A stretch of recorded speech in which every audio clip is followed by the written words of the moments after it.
Hello, everyone. Here we are. It's Tuesday, but we are talking about Wednesday because this Wednesday, New Comic Book Day, not only do we have all your typical comic books, but we have a special guest in shop who is going to be showing you his new book. Welcome, David Andry, DB Andry.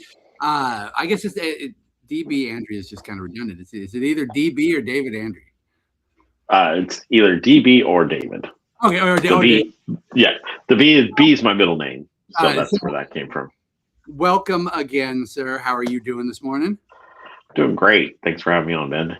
Yes, of course. Of course. I'm looking forward to tomorrow. We've got a new #1 with you, and it seems like you have a lot of those that keep coming out. And this time we are talking about a new book from Oni. Yes. #1. Is this the first Oni book?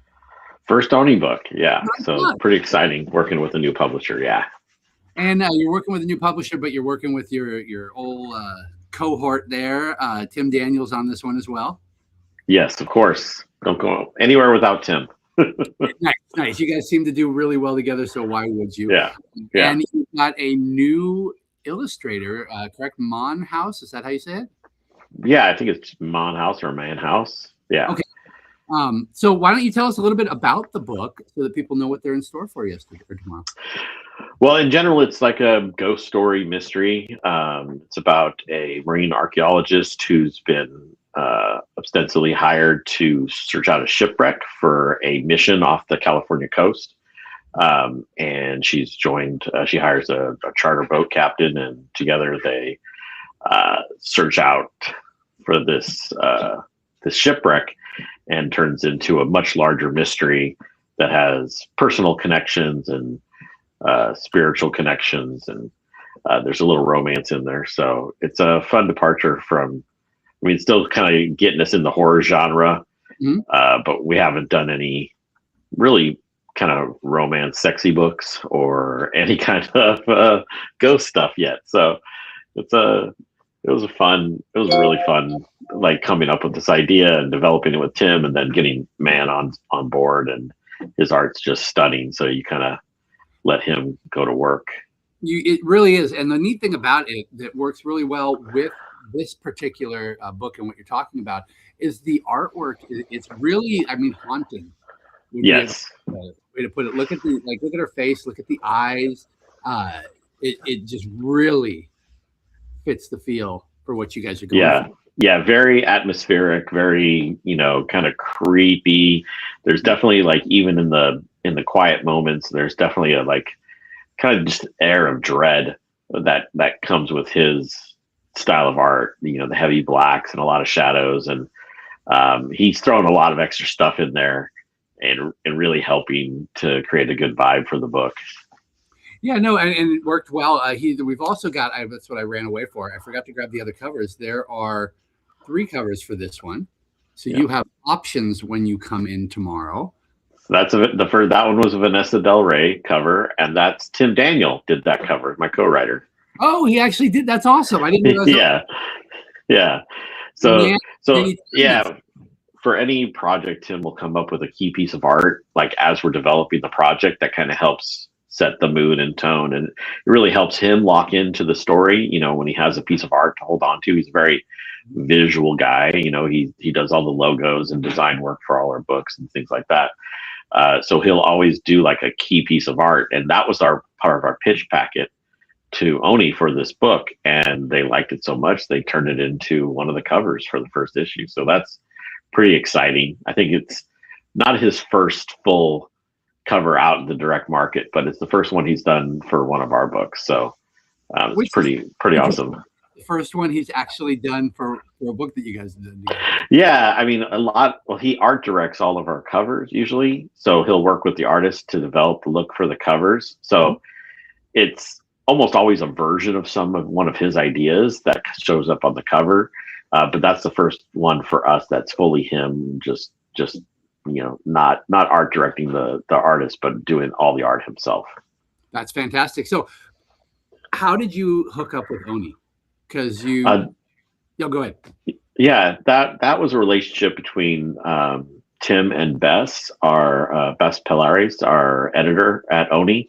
They've known each other for 10 plus years. And she started working again with Oni and like reached out to Tim and said, "You guys got anything for me?" And we're like, "Absolutely." And she's like, "Well, especially we want to work with Man House." And we're like, "Well, then we definitely have something for you." And we just put this pitch together, and yeah, we're off and running. Was this something that you guys had already been working on, or was this something you knew that you were going to work it had just started kind of gestating. It was one of these ones that we were, I would say something about, and he would think about it for a while, and he would say something about it. It was kind of one of these ones we were developing in the background.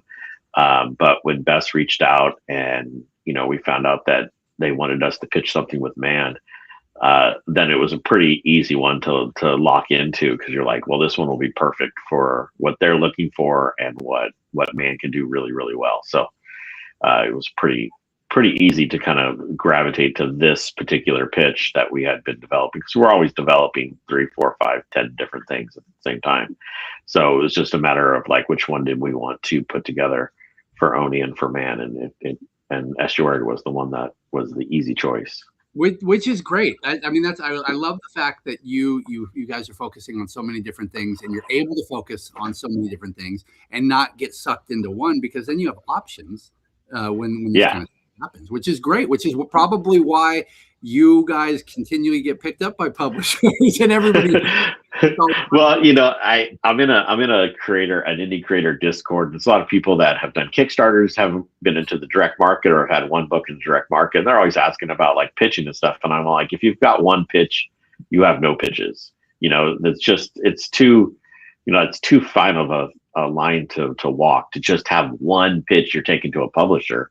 Because a lot of times they have other books that may be similar to what you're doing. And, if you don't have that next book to pitch them, and you have an opportunity to pitch, you're setting yourself up for failure. So, we always have, 5, 6, 7 different things working in the background at some level of development. I got one more question, because I know you got to get back to work here, but thank you for joining us. Well, on this topic for creators, myself included, how do you get past, when you're working on you got all these ideas, how do you get past the obsession over one?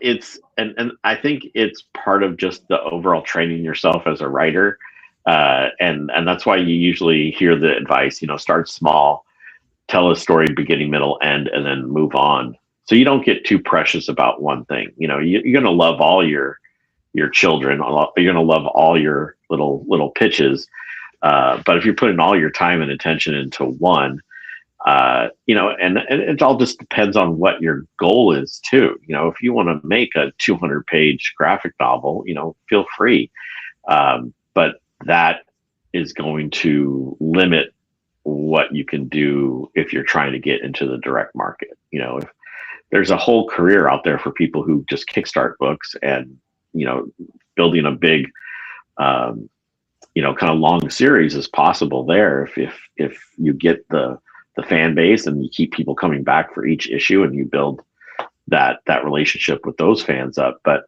that's not how the direct market is working right now. It's all a lot of short series, 4 or 5 issues. They're not taking big risks on long series with new creators.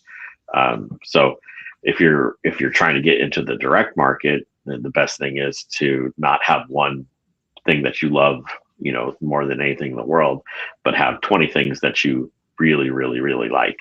Because that's gonna, you're gonna have a better chance of one of them catching an editor's eye and being something that a publisher would look for.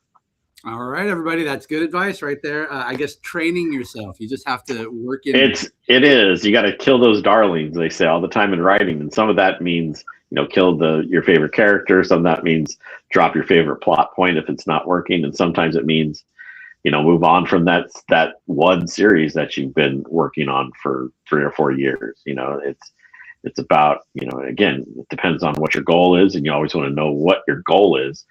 But if the goal is to get into the direct market, the more bullets you have in your gun, the better. All right. Well, thank you very much, sir. That was insightful. I appreciate it. I know other people will. And again, tomorrow, We're going to be open at 9 a.m. We will be here till 7. Let me know if you need copies. Shoot me a message. Give me a call, and I will make sure that we have them for you. And again, just so you can see all of the beautiful covers. Yeah. There they are. So, all right, David, thank you very much, sir. I will see you tomorrow. And everybody else, again, we'll see you on New Comic Book Day. Thanks, Ben.